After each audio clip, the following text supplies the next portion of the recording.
youngster a full high-paying job career and just leave it for Krishna consciousness. Wow. His spiritual quest began in his teenage years. Deeply influenced by the teachings of the Bhagavad Gita, in 2010 during the Janmashtami festival, Prabhu joined ISKCON as a monk in the East Kailash Temple in Delhi. His dedication and service led to his appointment as Vice President of the ISKCON Temple in Dwarka. Amogh Lila Das is renowned for his engaging and insightful talks, often infused with humor, making spiritual teachings accessible to the youth. So Prabhu is already here. I'm not going to make him wait. So, just a big round of applause for Prabhuji!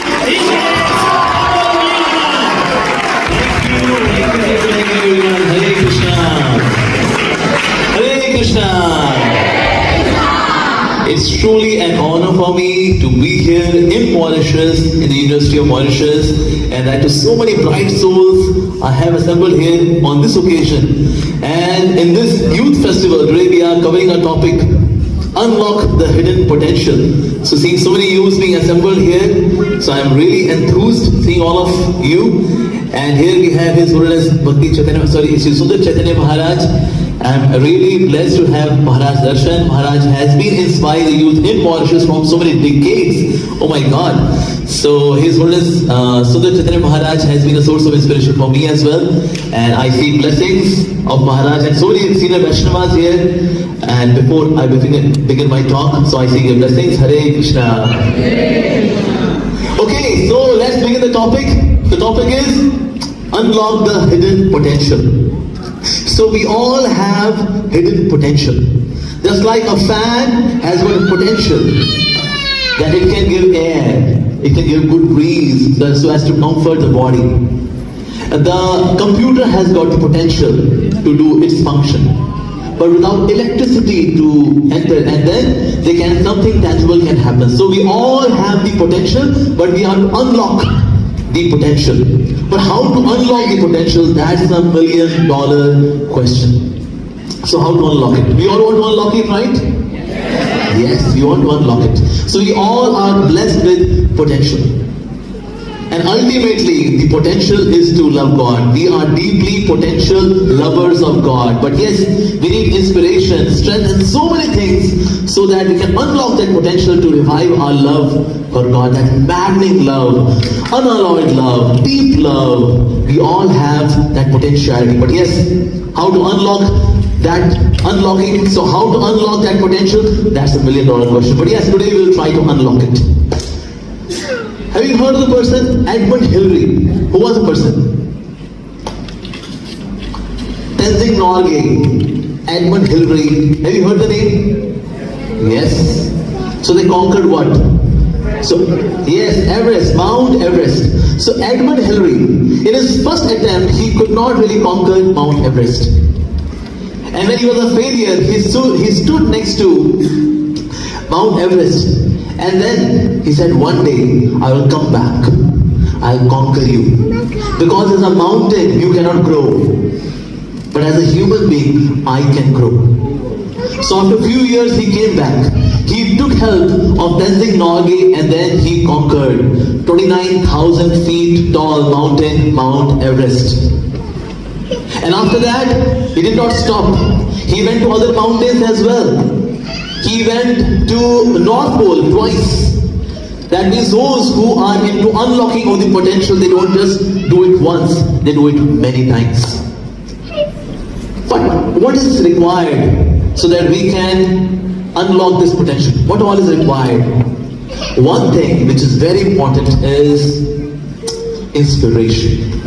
Without inspiration, we cannot really unlock it. Inspiration. Okay, if I ask you, those who study physics, what is the escape velocity? In case we want something to escape the object or a spaceship into the outer space, so how much velocity is required? That's escape velocity. Anyone? That's 11.2 kilometer per second. So that an object can escape the gravitational pull. Right? Without which the object would go, but then would fall again. So the escape velocity is 11.2 kilometer per second. So there is a gravitational pull. Similarly in our life also, there is a gravitational pull of laziness. We have the gravitational pull of lethargy. We have the gravitational pull of dullness. We have the gravitational pull of sleep. We have the gravitational pull of allurements. We have the gravitational pull.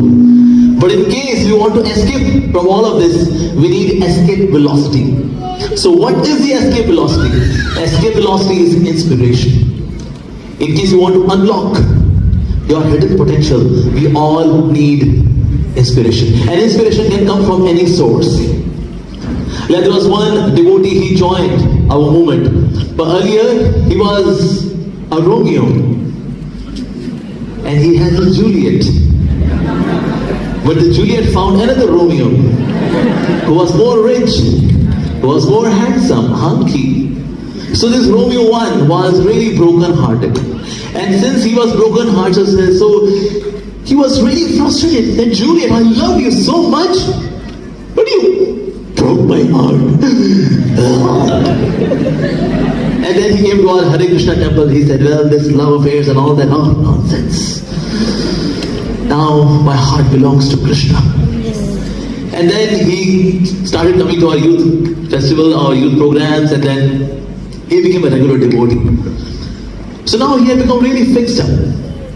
And he also placed the photograph of his Juliet, his girlfriend, on the wall. That you are the inspiration. Thank you. So after 1 year, his girlfriend came back. She said, actually, I realized my mistake. Actually, you are the real guy. Please forgive me. I'll also become Hare Krishna. Please. He said, well, should I go back? She's saying that she is ready to become Hare Krishna. Or should I stay? What should I do? But then later on, he found out that actually her heart was still there with Romeo too. So he continued. So even an inspiration can come from someone who broke your heart. That can come like that as well. So once, have you heard of the Pandavas? Yes. Yudhishthir, Bhim, Arjun, Nakul, Sahadev, Pandavas? Yes. We all know that Bhim was such a voracious eater. Yes. So once, it was all pitch dark and Bhim was eating sweet rice. But Bhim was not visible, nor the pot of sweet rice, but only there was voice.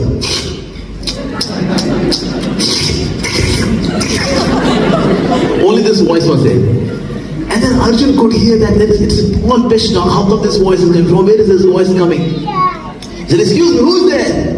And then Bhim said, that's me, Arjun. Bhaiya, what are you doing here? He said, I am eating sweet rice. I said, but why are you eating? How come you are eating sweet rice in such a pitch dark place? He said, so what? The hand will go to mouth only. So even if it's pitch dark, not that the hand goes to ears, it was not dark. No, hand goes to mouth only. So here's the sweet rice, here's the mouth, here's the hand. So I don't need the light. And then Arjuna got the inspiration. He got the inspiration to unlock the potential in him that he can also shoot arrow in darkness. And then he started practicing Shabda Bhedi Bana. That he's shooting an arrow where there is some voice coming. Some voice is there, and then he's to shoot an arrow. And then from there on he started practicing. Arjuna started practicing. But from where he got the inspiration? He got inspiration from Bhim, who is a voracious eater. Inspiration. Our Srila Prabhupada, when he was in Mayapur Dham in Bengal, he saw that there were soil plates where devotees have already taken prasadam, and these plates were all lying together in a ditch. And those poor people in Bengal, they were coming there and then they were licking prasadam. And seeing them, he got the inspiration that none of the person who comes to our ISKCON temple should go hungry. In fact, in 10 miles of radius, nobody should be hungry. And then he called all the senior sannyasis and Vaishnavas, the devotees, his disciples, and he told them that make sure in 10 miles radius of any of our ISKCON temple, nobody should be hungry. And then this Food for Life program was started. And it was that date until today, ISKCON has fed 50 billion plates of prasadam. 50 billion. In fact, ISKCON's name is there in Guinness Book of World Record for being world's largest pure vegetarian food distribution organization. But the inspiration was seeing those poor people who were licking just so that they can fill their belly. So this inspiration can come from any source, but yes, we all need inspiration. Because we are somewhere in that autopilot mode, and because of that autopilot mode, we are not able to quit that cyclic way of lifestyle. So we need an inspiration. There should be someone to inspire us. A positive inspiration. And when people do not have positive inspiration, then they go for negative inspiration. Like, there was a time when sadhus were not very active on social media. Only film stars, cricket stars, or volleyball stars, or baseball stars, only they were there, and their posters were there on the walls of the youngsters. But now I see that many of the youth all across the globe, they are coming to spirituality. Why? Because there is a positive inspiration, a positive source of inspiration. So in order to unlock the potential, we need inspiration. We all need inspiration. Second thing which is required to unlock the potential is association. We all need association. In fact, we are made up of all that which we associate with. You write down the names of the top 5 people you associate with, and the resultant of their personality is your personality. It's all association. When the diamond is exposed to red light, it emits red light. When the diamond is exposed to yellow light, so it emits yellow light. When the diamond is exposed to green light, it emits green light. It's all about association. A water droplet, when it falls inside the mud, it becomes mud. When it falls on the lotus leaf, it becomes dew. Not mountain dew, only dew. And when it falls inside the oyster, then it becomes a pearl. But the same water droplet, where is it associating? Where? Is it oyster? Is it a lotus leaf? Or is it a mud? It is all association. Actually, if you see in Ramayana, the example comes from Ramayana, that Vanara means Vanara. Are you really a human being? Vanara? It's a question mark. Vanara? So Sugriv had the chance to either associate with Vali or with Hanuman. So whom did he associate with? Hanuman. And that's why even Sugriv's name also became glorious because of the association with Hanuman. In case he would have associated with Vali, he would have been counted as a monkey. That's it. But Hanumanji is not a monkey. Sometimes people say, oh, monkey god, he was monkey. No, he was not monkey. He was a monk. He's not a monkey. A monk who had the key to devotion is Hanumanji. So who we are associating with, that's $1 million question. Who are we associating? Like Vibhishan. Although he was from the clan of the demons, but yet he associated with the Lord Ramchandra. And because he associated with the Lord Ram instead of Ravana. And that's why we see that his name also became glorious. Association. Like we see also in Ramayana, there's one more example of Kaikeyi. Kaikeyi's love for Lord Ram was even more than the love of Kaushalya for Lord Ram. But there was a very special entity in Ramayana known as Kaikeyi. Kaikeyi had a very special assistant known as Manthara. So because of repeated association with Manthara, whose heart was full of poison, that's why her heart was also changed. She was envious of the happy family. How can they be happy? Once Ram, Lakshman, Bharat and Shatrugna, all the 4 of them, they were having good fun in mud. They were completely soaked in mud, covered with mud. And that's why nobody could recognize who is Ram, who is Lakshman, who is Bharat, who is Shatrugna. Nobody could recognize. Because otherwise Lord Ram is greenish in complexion. Lakshman is whitish in complexion. And then Bharat and Shatrugna, they are also having greyish complexion. Different complexions. They could recognize that, okay, here is Ram, here is Lakshman, here is Bharat, here is Shatrugna. But all of them are covered by mud. So that's why nobody could recognize who is whom. And the three mothers, that means Kaushalya, Sumitra and Kaikeyi, they were admiring their sons and how there is so much love and brotherhood in all the four brothers. And then Lord Ram could see that all the mothers, they are standing far away and they are enjoying. Well, they should also be part of the game.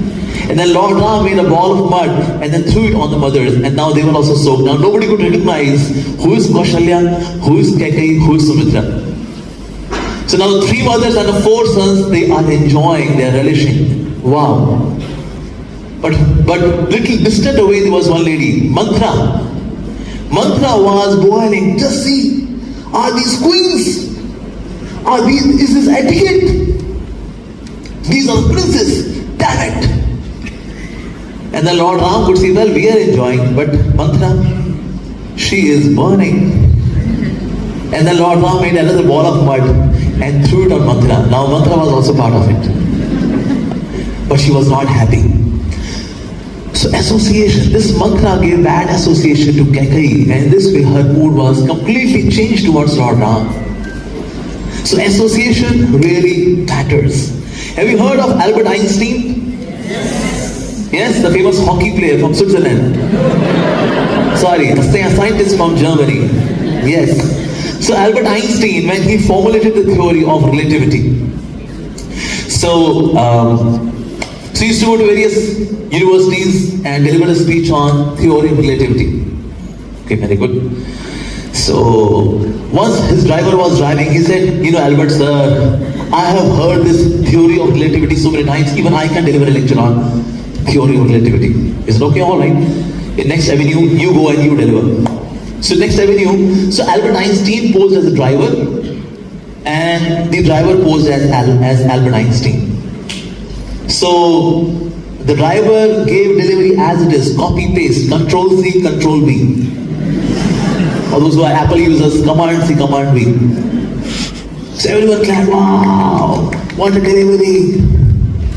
But then one student got up. He raised his hand. Sir, I've got a question, sir. I said, question? What is your question? And the student asked some very complicated, hyper-scientific question, which he did not know. And he said, such an easy question. Even my driver can answer. Driver, answer.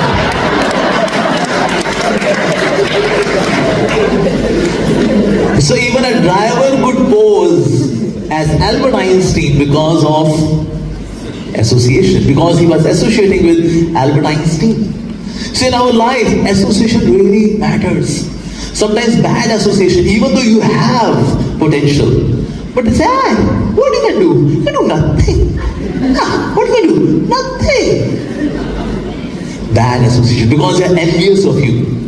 So those who are envious of you, if you keep associating with them because they appear to be very sweet with you, but inside their hearts they are envious of you, they would keep the potential locked inside.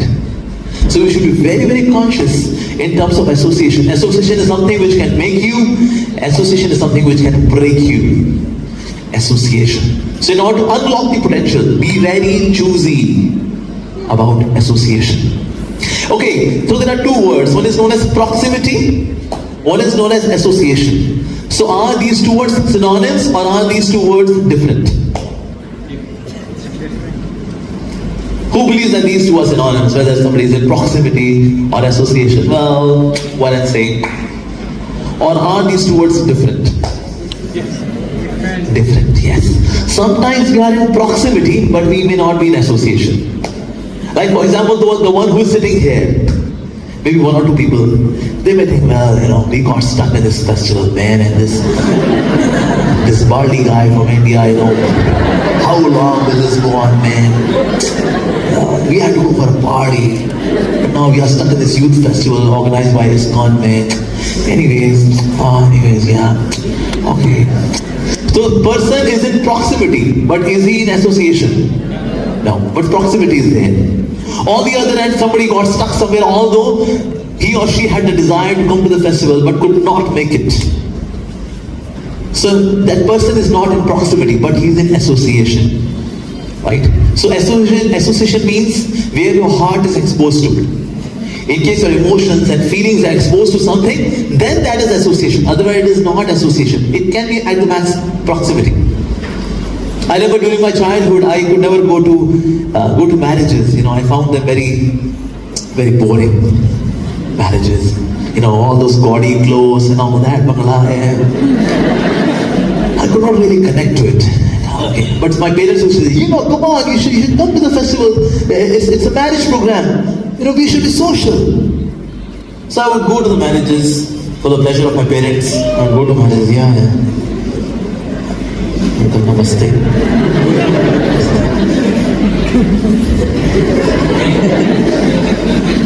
So I used to be in proximity in that marriage ceremony. But am I really in association? No. So when we are in our college, when we are doing our work, we can be in proximity, but we need not be in association, right?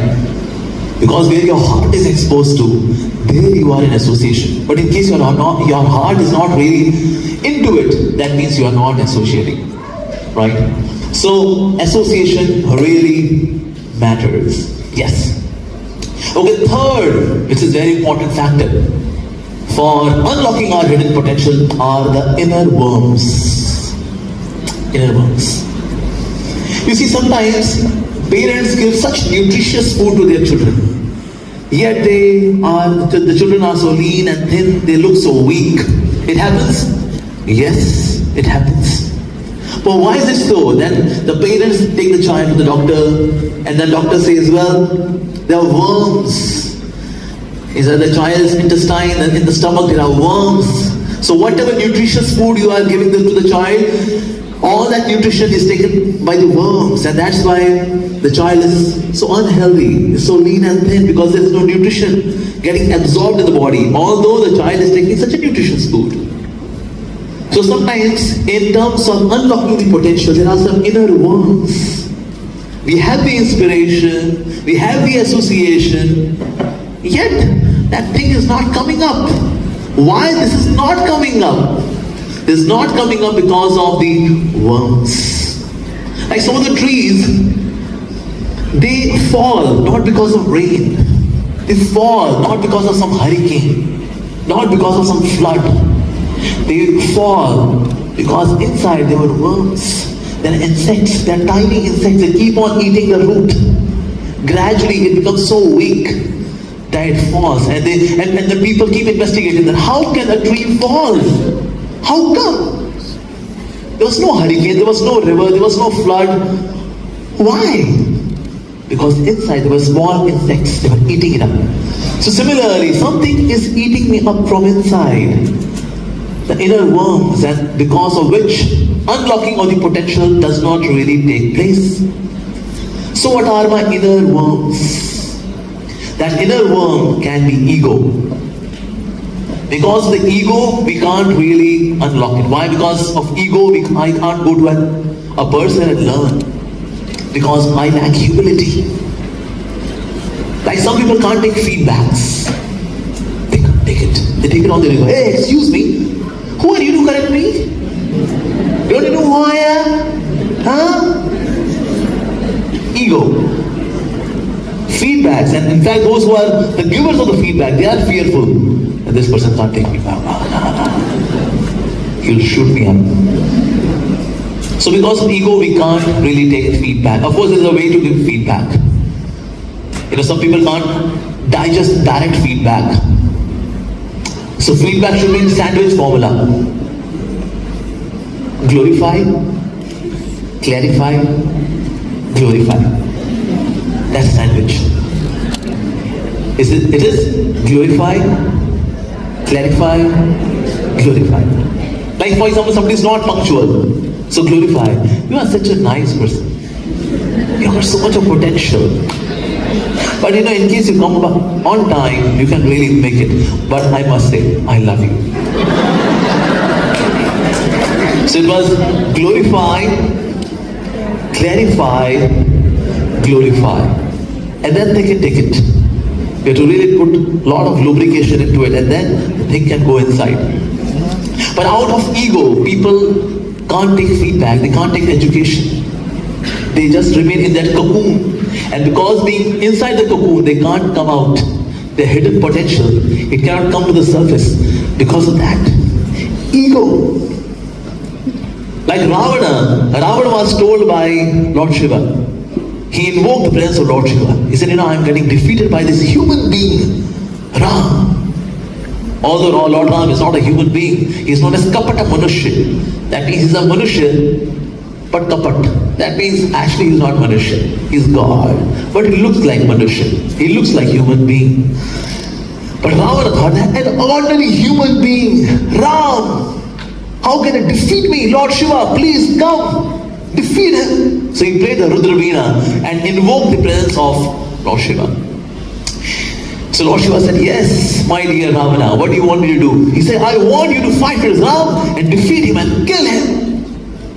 And the Lord Shiva said, well, I can go and fight with him, but I can't kill him. Rather, I will die while fighting with him, because he is my Lord, Lord Ramchandra. So I can't go and fight with him. He said, but excuse me, you told me that you will help me when I'm in trouble. He said, yes, I'm there to help you out, my dear. My help is in the form of a suggestion. Give Sita back to Lord Ram. This is my help in the form of a suggestion. I said, okay, I should give Sita back. I said, yes. No! Never! And then Lord Shiva said, then you will die. Thank you. So when we have so much of ego, we can't take feedback, we can't take suggestions. Sometimes we have to actually take the advantage from the wisdom from another source. I may not have the wisdom, I may not have the experience, but I have to take advantage of the other person's wisdom. That is what we should do. Okay, now let me ask you one more question. Whenever you have any kind of confusion, you should listen to your inner calling. Who believes? Raise your hand. You have a confusion that I should do that, this, X or Y, alpha, beta, gamma, what should I do? Listen to your inner voice. Raise your hand. Raise your hand. Wrong. Do not listen to your inner voice, because we do not know the source of that inner voice, whether it is coming from the heart, or whether from kidney, whether from the liver, whether it's coming from ego, it's coming from a nasty monkey-like mind. What is the source of this information? That inner calling, that inner voice. Do not listen to it. Sometimes that inner voice says, well, now what's the use of living? Let's commit suicide. Let's listen to the inner calling. And then you drink phenyl, or maybe cut your nerve. Inner calling. Inner calling says, well, now you're so disturbed. In order to settle your mind, just 2 pegs of whiskey. That's it. So should I listen to it? No. So that's why whenever confusions encroach, go to a coach. And whenever confusions encroach, go to a coach. Never listen to your inner calling. When Arjuna had confusion, he didn't go for inner calling. My inner calling is saying, leave the battlefield of Kurukshetra. And then Arjuna would say, Krishna, I'm listening my inner calling. I'm going. No! He went to the coach, and Krishna is a coach for Arjuna. So in order to unlock the hidden potential, we are to be ready for the guidance. That's very important. Another inner worm can be laziness. I have good association, good guidance, this, that, everything is there. But since I'm so lazy,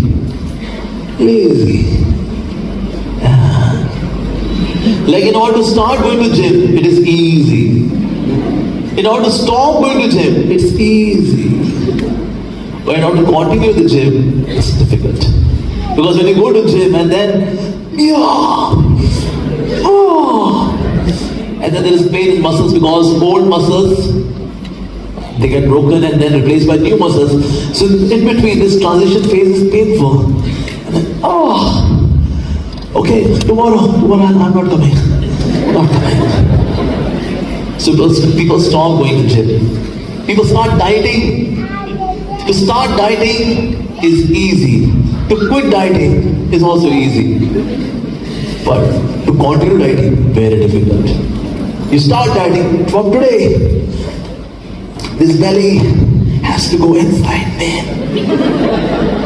And then you start dieting. And then somebody's having pizza next to you. Pasta next to you. And then you say, well, pizza, pasta, golo ka rasta. And then you quit. Hey, today is a cheat day. So very difficult actually. People even do not get up early in the morning, not for God, but to speak of God, even for their own health, they don't get up. Lazy. Especially during winters or in Mauritius, I think winters are still very pleasant. I can see it's a month of December and it's so pleasant. But in Delhi, wow, winters, from where these cool breeze enters the body, even though you are tightly packed, it's a mystery. But people are so lazy. I've seen people even doing walking, and when they walk, that's their walk. Crazy. So because of laziness, so inner worms of laziness, that will also stop us from unlocking the hidden potential. Chanakya Pandit, he says, the greatest enemy of a human being is not lust, it's not anger, it is laziness. We are lazy people.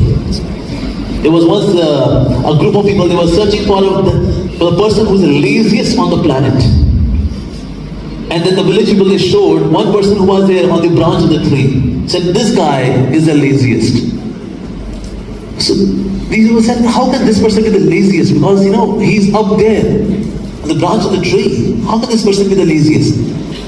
And they said, actually, he sowed the seed in the ground and then lied on the ground. And the seed keep growing and now he's there. So this guy is the laziest. Oh. Lazy people can't do anything. Yes. So inner worm can be in the form of a grudge. When we have grudge for someone, negativity for someone, that is also my inner worm. Because sometimes this negativity, this anguish takes away so much of our time, our potential, our energy, that we are not really able to focus where I should focus. Anger. Once Krishna, Balram and Satyaki, these three were there, and after coming from a battlefield, they came back. They were coming back to Dwarka. So they took a break on the river bank. So it was night time. So Krishna said, okay, since it is night time, so let's take rest together, but let's guard each other. So from 12 midnight till 2 o'clock, Satyaki, you guard. I and Balram will take rest. From 2 to 4, Balram will guard, Satyaki and I take rest. And then from 4 to 6, I will guard and both of you take rest. So this way they have the plan. So from 12 to 2, when Satyaki was guarding, so Krishna and Balram were taking rest. There came a very dark demon. And that demon, as this demon emerged from the river, and then was laughing. Satyaki said, who are you? He said, well, I am the demon, I'll eat you. And then Satyaki started fighting with the demon. And as the battle went on, so gradually as Satyaki was fighting, he kept on fighting, but this demon was becoming more and more powerful. And after 2 hours of fighting, Satyaki was really tired. Then, Balram, your chance. And then he took rest. And then Balram, he got up. Again this demon came. And the demon said, hey! He said, and then Balaram said, who are you? He said, I'll eat you. Balaram said, oh, how dare you? And then Balaram started fighting with this demon. And after 2 hours of fighting, Balaram, he also got tired. And as he was tired, he said, oh, Krishna, better, okay. And then he took rest. He was tired. And now Krishna was there. Again this demon came. He said, hey, I will eat you. Krishna said, excuse me, what did he say? He said, I will eat you. And then Krishna said, you will eat me.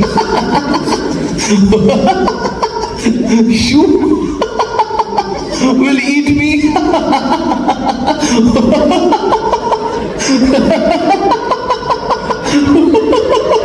Will eat me.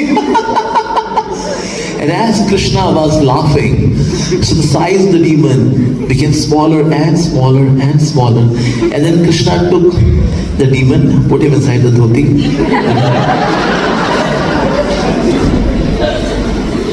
So in the morning, then Satvik and Balaram, oh, where is that demon? And then Krishna was there, he was relaxing. He said, what happened, guys? He said, night time, there was one demon. He said, what demon? It was huge, dark. A demon who wanted to eat all of us. He said, excuse me, I or someone. Krishna opened his dhoti. Is this the one? Yeah, this is the one. But this was huge at midnight. How come the size of the demon has reduced so much?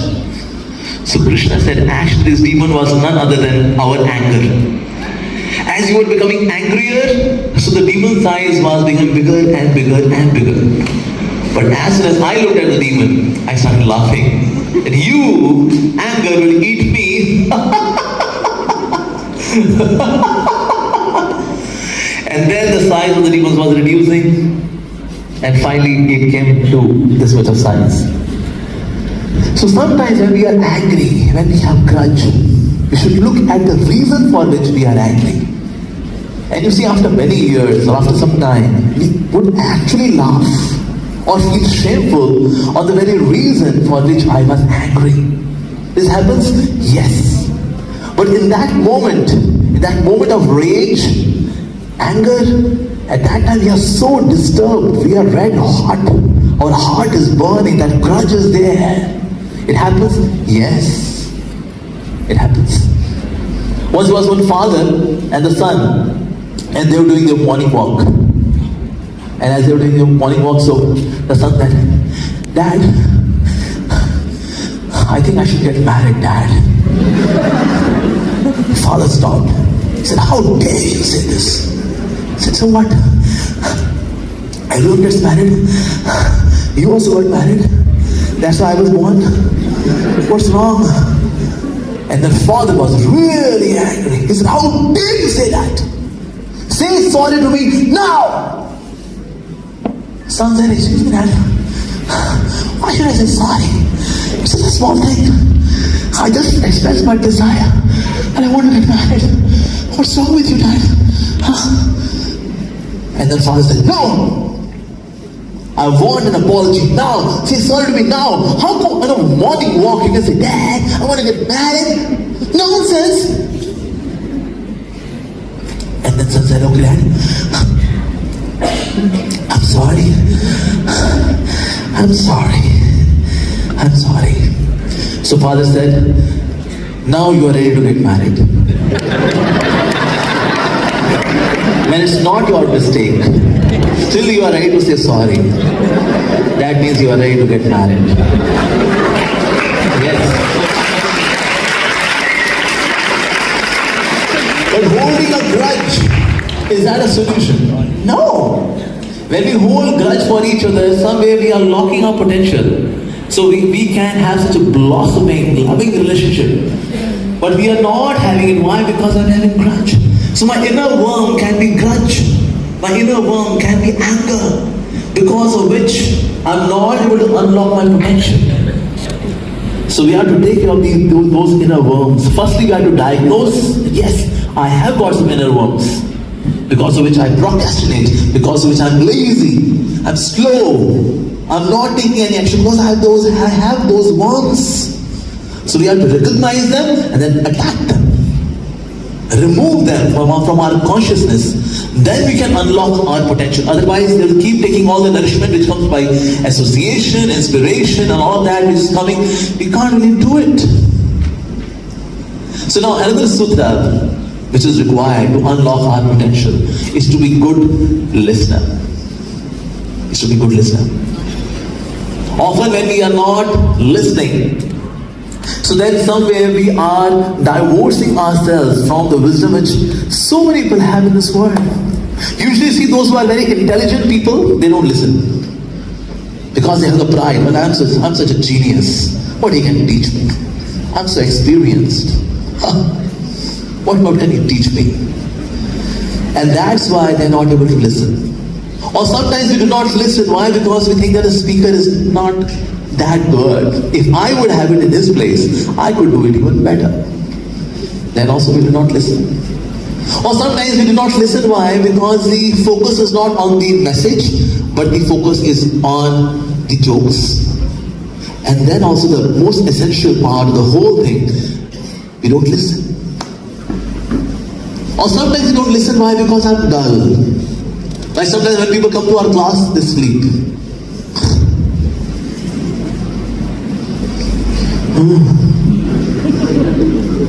So after the discourse, when the speaker says, Srimad Bhagavatam ki jai, Srimad Bhagavad Gita ki jai, and then yes, very enlivening discourse.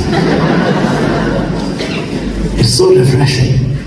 So after 1 hour of power nap, who would not feel refreshing?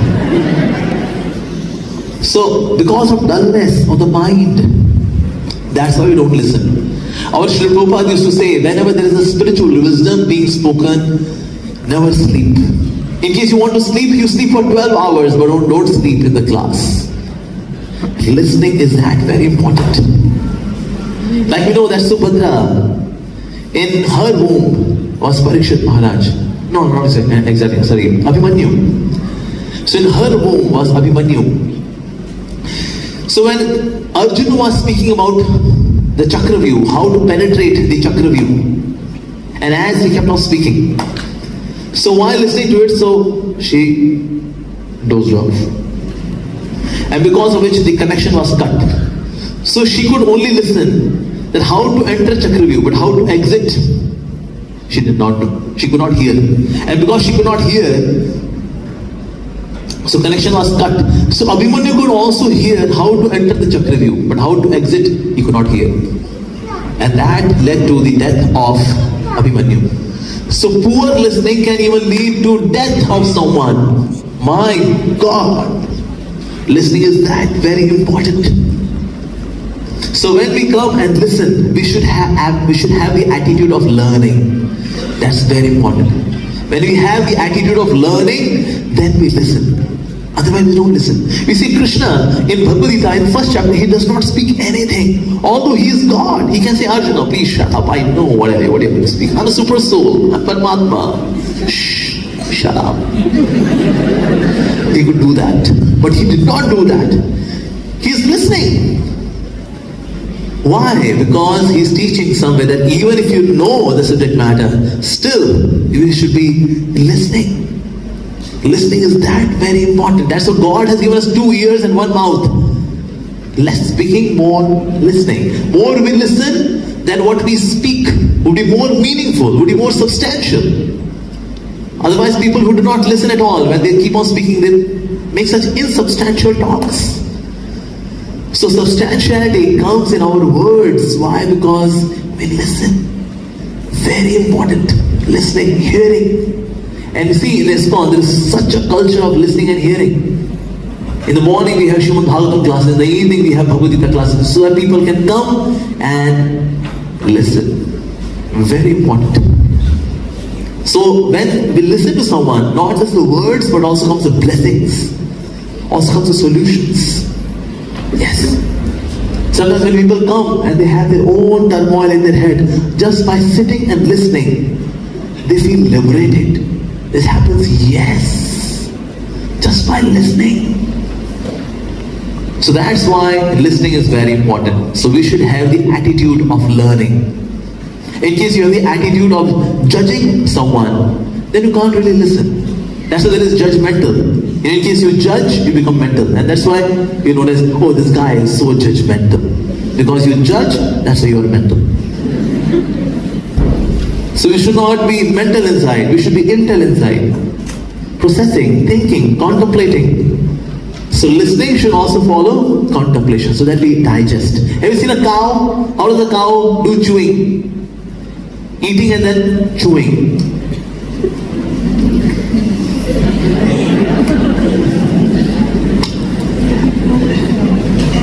Converting that straw, that fodder into liquid. So what we listen afterwards, we should also do contemplation. So Shravanam should be followed by Mananam. That is, contemplation should happen. And after contemplation, there should be Nididhyasanam. That is practical application of that knowledge in our everyday life. Otherwise, you listen from 1 year, it goes out from another year, and then it's finished. So it's very important, whatever we listen, we should also do contemplation. After the class, if somebody asks you, so what did you learn? And your answer is, well, it was very nice. Okay, but what was nice? It was, nice. Yeah, okay, what more than that? Well, I can say that, nice. So we don't listen. Ideally, if we really listen, then we should be able to repeat what we have listened. Very important. So listening is also very important when it comes to unlocking the potential. Listening, hearing those words. Like the Shastras, they mention Anavriti Shabdat. The Shabd can liberate you. Anavriti, it can liberate you. Words are that important. Yes. I remember there was one person, he came to a discourse in our ISKCON temple. So he was having some kind of anguish, some kind of disappointment in his life with someone. So the devotee gave one example. He said there are two attitudes in life. Either you can live like a lion or like a dog. Okay, what does that mean?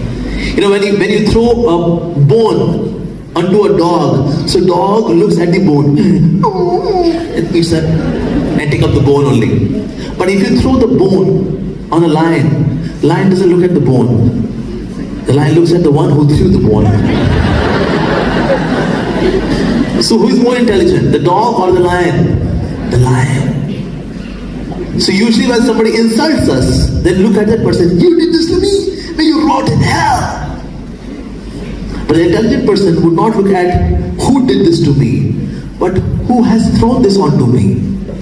That's my own karma. My own karma has orchestrated this person to come in my life and give the reaction. So why am I angry with the person? I should be angry with my own karma. Okay. As soon as this person heard this example, that we should not have the attitude of a dog but that of a lion. It's my own karma which is coming in my life. And in case somebody is a spiritualist would see that, well, it's not just this person, but actually it is Krishna who through this person is teaching me something.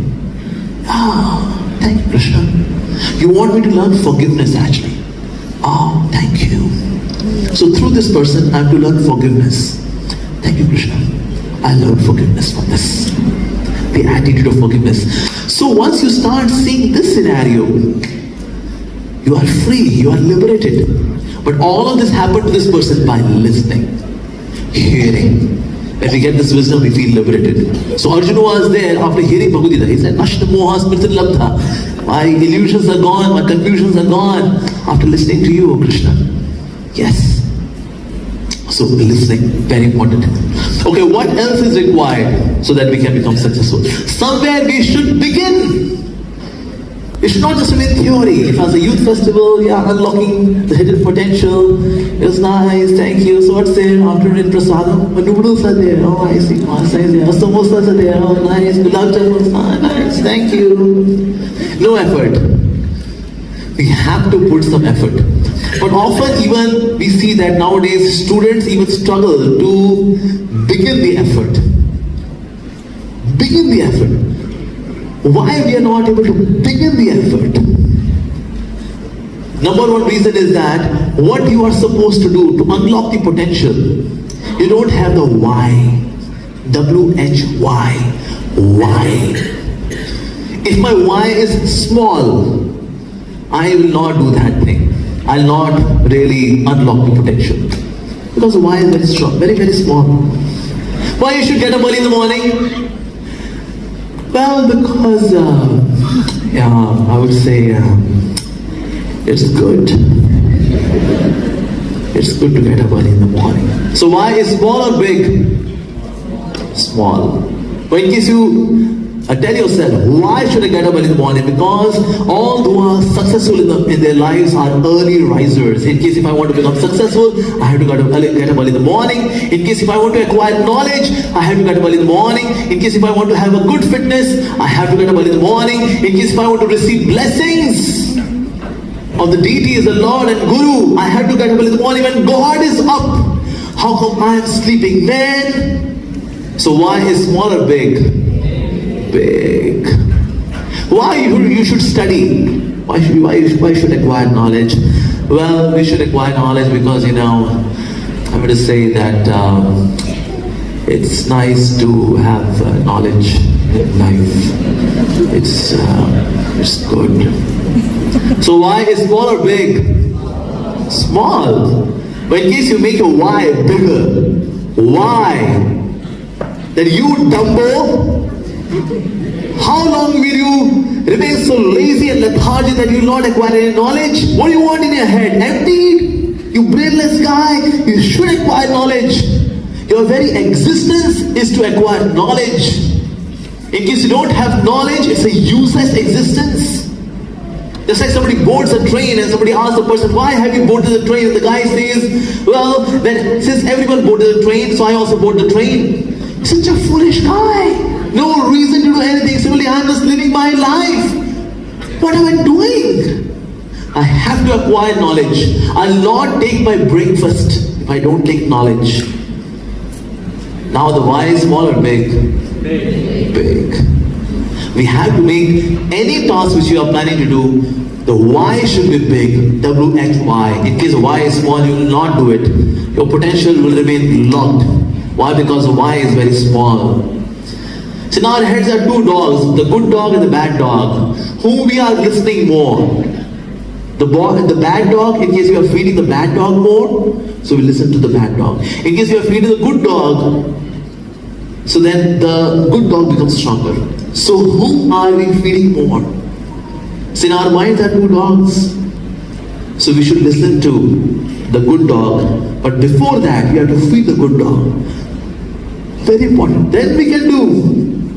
And our Srila Prabhupada used to say, think big, start small. Think big, start small. In case you want to get up early in the morning and do some exercise. So what? You should plan, okay, I want to get up early in the morning to do some exercise. That's think big. But how will you start? Start small. Just bring tracksuit. And just wear tracksuit. No exercise, no running, nothing. Just walk around in the morning wearing tracksuit. Somebody will ask, hey, what are you doing? Well, just, I'm preparing. Tracksuit. In case you don't feel like reading, just open the book and take your finger across the index of the book. Close it. Take the book, have your finger all across the index. Close the book. Start small. So think big, start small. Often we see that, well, we have to complete entire Bhagavad Gita. How many pages? That's only 700 pages. 700 pages. It's a nice gift I want to give to you. So you don't have to complete Bhagavad Gita today itself. Start small. Start small. Just read few passages. That's it. Read it before your breakfast. 5 minutes of reading. That's it. Just make it a ritual. Reading Bhagavad Gita every day for 5 minutes. It's a ritual. Do it. And once you develop a taste for it, then ritual will turn into spiritual. Yes. 5 minutes will become half an hour. Half an hour will become 1 hour. Yes. Sometimes we are not able to read the scriptures. Why? Because, now we are householders, we are grihasthas, responsibilities. When I was in college, I used to study, but now I got this children and this job and all that. What to do? And then they don't study. They give up study. So that's why it's very important. Somewhere we have to start. Somewhere. So think big, start small. Srila Prabhupada used to say. So after this, putting efforts.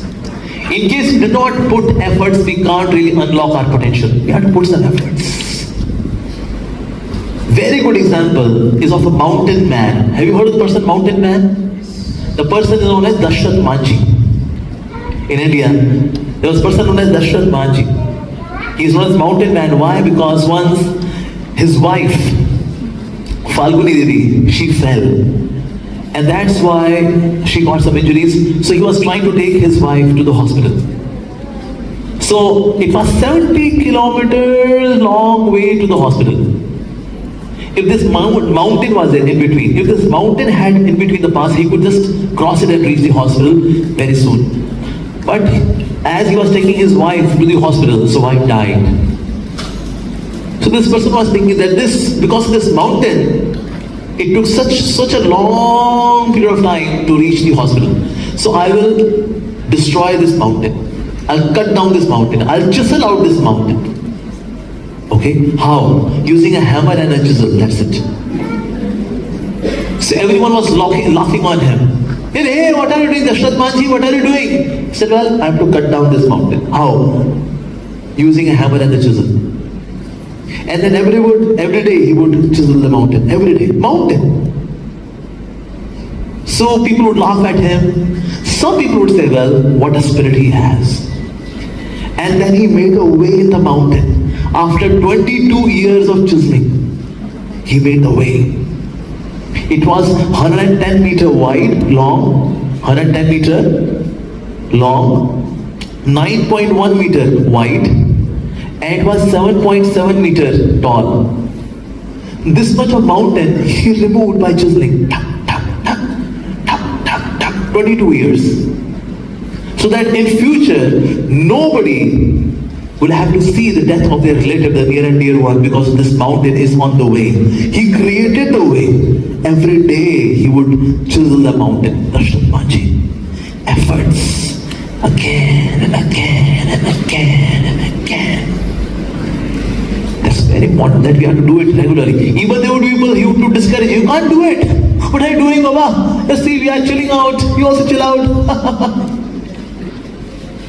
But we should not get discouraged by such bad guidance, wrong guidance, bad association. No.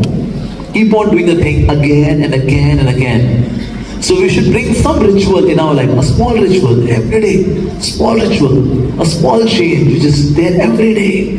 That brings big change in our life. Very important. Like water has no power to really cut through these stones. But there's one thing, karat karat abhyas ke jadamati hot sujan. That by regular practice, even jadamati, the one who is dull-headed, can become sujan, can become intelligent. Karat karat abhyas ke, again and again and again. Efforts should be there. Without efforts, we cannot really acquire something great. Like it said that those who are lusty, those who are kamatur, na bhayam na lajja. They don't have any fear, they don't have any lajja, they don't have any shame, because they are kamatur, because they are driven by lust. Na bhayam na lajja. Those who are kamatur. And those who are vidyatur, na sukham na nidra. Na sukham na nidra. In case you want to acquire knowledge. So nowadays, the number one villain for any kind of effort, number one villain is mobile phone. All efforts are gone, finished. So whatever you want to do, this is next to you. Just imagine there's one sage. You know sages, they would do meditation. And sometimes apsaras, they would come, and the sage meditating looks at the apsara, the heavenly damsel, and then the sage gets distracted. So just imagine if there's a sage sitting doing meditation, and next is apsara. She's also sitting, and she keeps poking the sage. Hey, hello. Yes, madam. How are you doing, madam? No, I should do meditation. Madam. And then finally you just turn, madam. This happens, yeah. Similarly, when you are studying, so you have your own local apsara. So the books, it's just black and white page, black ink, so boring. And here is this mobile phone, apsara. Acha, मैं mobile तेरा, मुझ में YouTube भी है, मुझ में Netflix भी है यार, तो आजा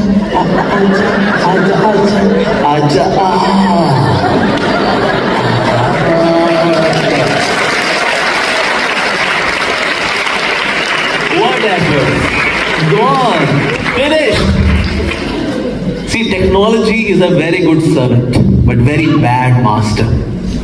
And nowadays, I see when somebody is a student or a spiritualist, everyone, they are lacking the content of what they are doing. Why? Because of this gadget. You will see that, okay, Prabhuji, but yours is a brahmachari phone. That's a monk. No, that's Ravan. Ravan had the wardrobe of that of a saint, but inside is a demon. So similarly, this is also demon. Although from outside, looks like a monk. So gadgets. Because of the gadgets, we are not able to do what we are supposed to do. Nowadays, and at least in India, I'm telling you, all the software engineers who are passing out from their colleges, 98% can't do coding. 98%.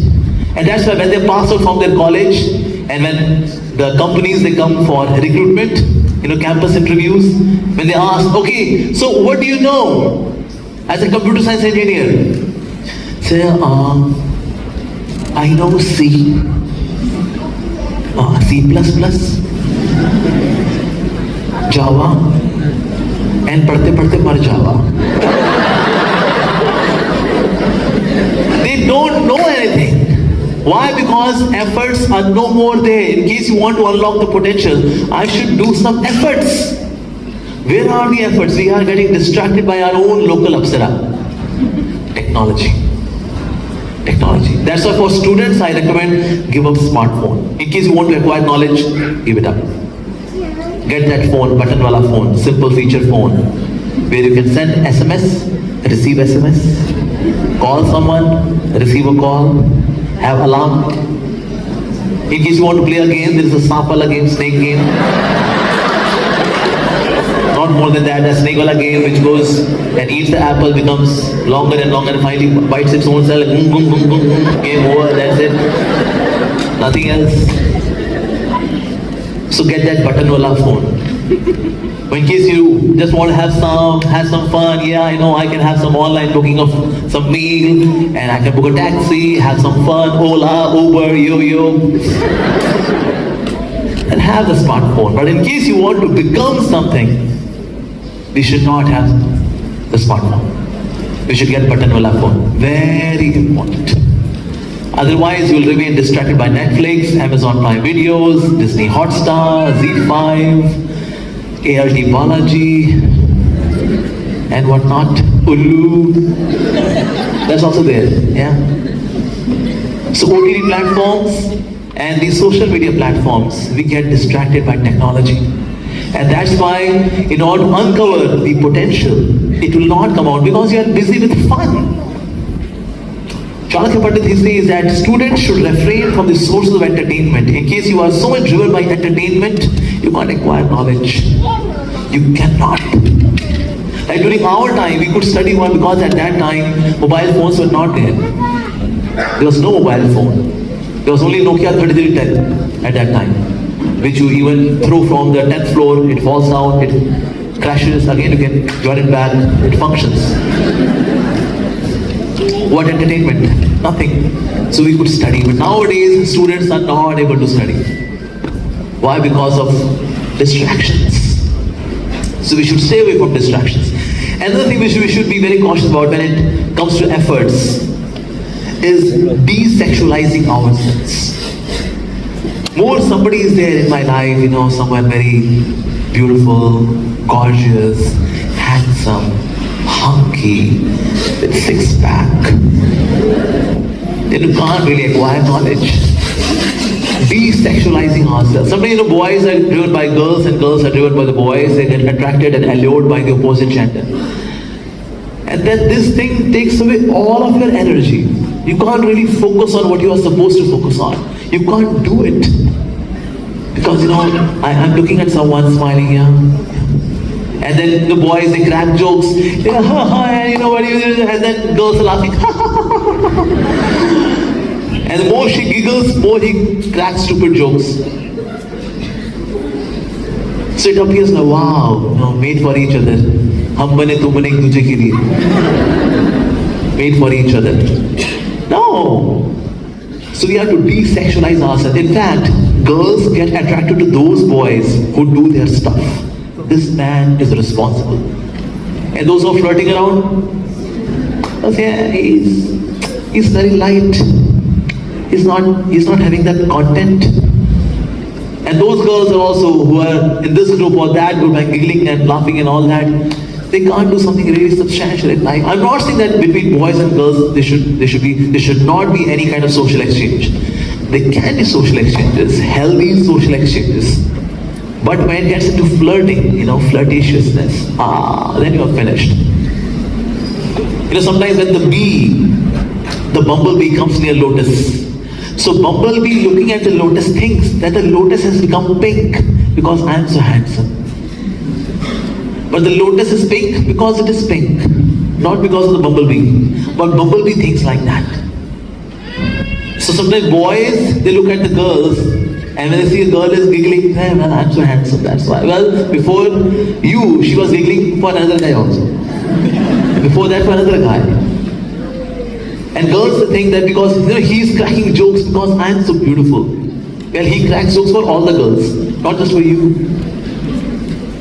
So in case you want to unlock your potential, it's very important to desexualize our thoughts.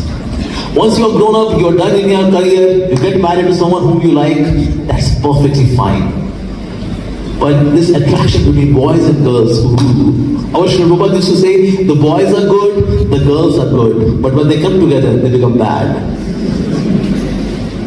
So all those such kind of thoughts appear to be counter-progressive or counter-modern culture.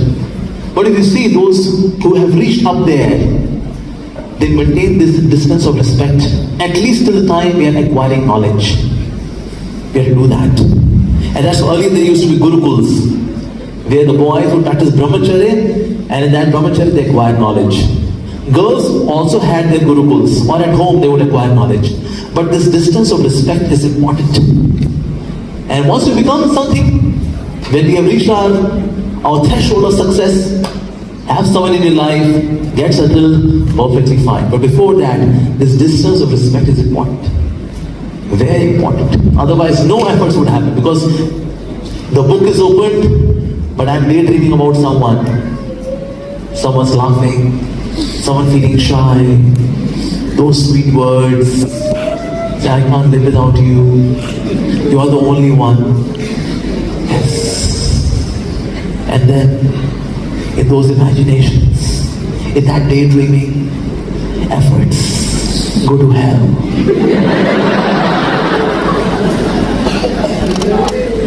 No efforts. The book is open, page number 72. After 1 hour, it's page number 72.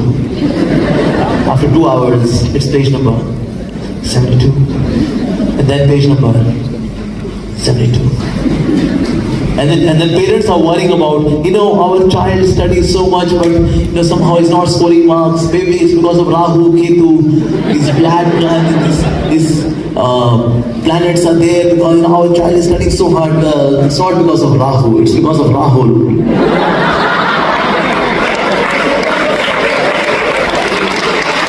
And we are blaming Rahu, Ketu, it's because of you. Rahu says, I have not done anything then.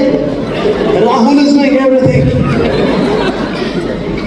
So we get distracted, and then people go to astrologers, and then wearing this ring and that ring and pearl and pukraj and topaz and emerald and this and that. So once you get into this, then you can't really unlock the potential because you're not working hard, you're not putting any efforts. So somewhere we have to start and then start putting efforts. In this way, environment also really matters. Success can come in life, but it can take some time. But we have to really put our efforts, regular efforts. I just want Chinese bamboo. Chinese bamboo, when you sow the seed for 4.5 years, 5 years, there's not even a sprout. Not even a sprout. But still you have to keep watering it. Keep watering it. And then within 3 weeks, it shoots up to 10, 15, 20 feet tall. Bamboos, just few weeks. But for 4-5 years, it's not been a sprout. So you may feel, well, nothing is coming out, man. Nothing. So why do water? What you have to do is keep doing it again and again and again. Then the results will come in a due course of time. In a due course of time. So it takes time, but it's okay. And sometimes external success may not come, but internally you grow so much just by putting efforts. You learn so much. It happens. Once God gave one person a task of moving a stone. It was a huge stone. And God said, push the stone. Okay, God, okay.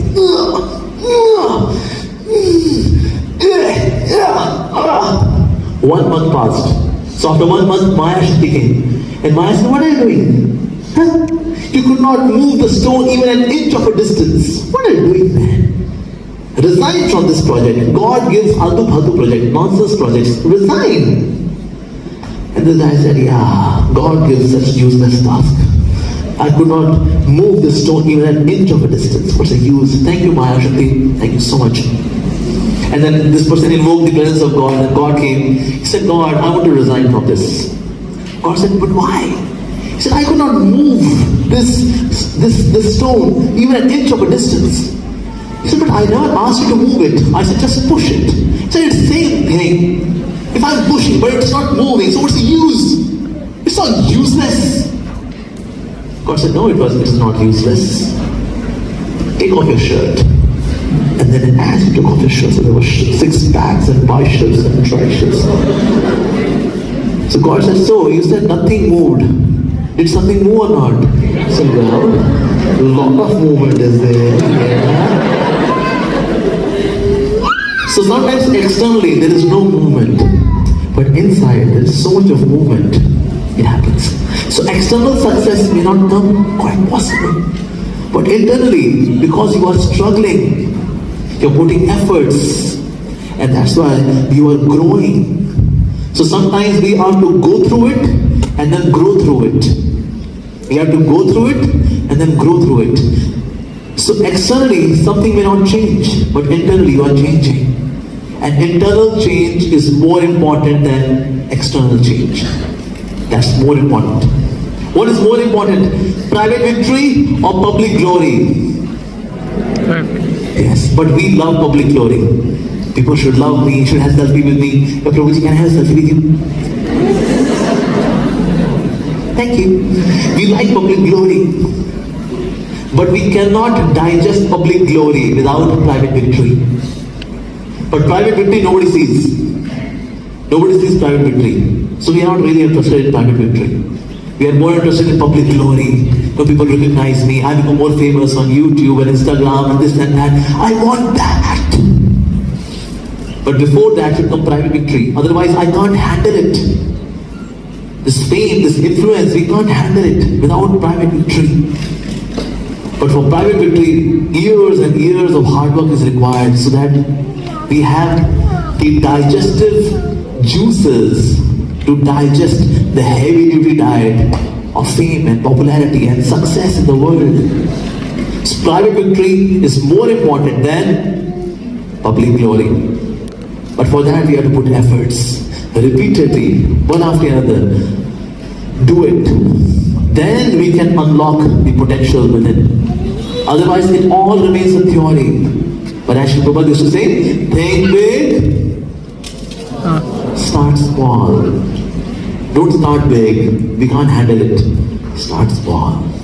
And then we can truly unlock the potential within. Thank you very much. Hare Krishna.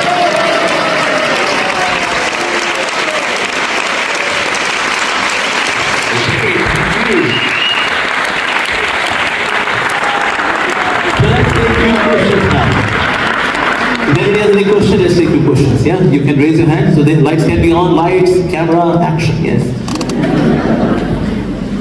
So you can have the lights on so that I can see who has raised their hand to ask the question. Yeah.